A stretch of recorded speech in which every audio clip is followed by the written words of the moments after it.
গুনার ফিরিস্তিগুলো একটা একটা করে স্বীকার করে আল্লাহরে বলেন, আল্লাহ আমি পাপী, আল্লাহ আমার চেয়ে বড় পাপী এই দুনিয়াতে কেউ নাই, আকাশের নিচে জমিনের উপরে আমার চেয়ে বড় পাপী কেউ নাই। একটা একটা করে আল্লাহ স্বীকার করি আমি পাপী, সব পাপের স্বীকৃতি দিলাম।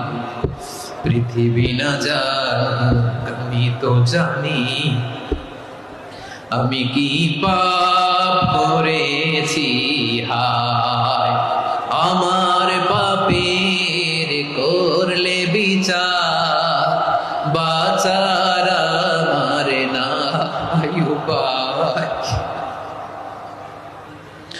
দয়াময় তুমি মাফ করো আমায়, মাফ করো আমায়। আল্লাহ তাআলা যদি দয়া করে আমাদেরকে মাফ না করে, আমাদের বাঁচার কোনো উপায় নাই। আপনি কি ভেবেছেন আপনার নামাজ দিয়ে আপনি জান্নাতে যাবেন? আপনি তাহাজ্জুদ গুজার, সেজদা দিতে দিতে কপালে দাগ ফেলেছেন, এটা আপনারা জান্নাতে নেবে না?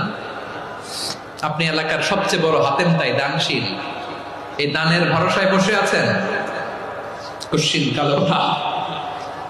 আমাদের নামাজ, আমাদের রোজা, আমাদের ইবাদত, এগুলো কি মিজানের পাল্লায় উঠালে কোনো ওজনই হবে না।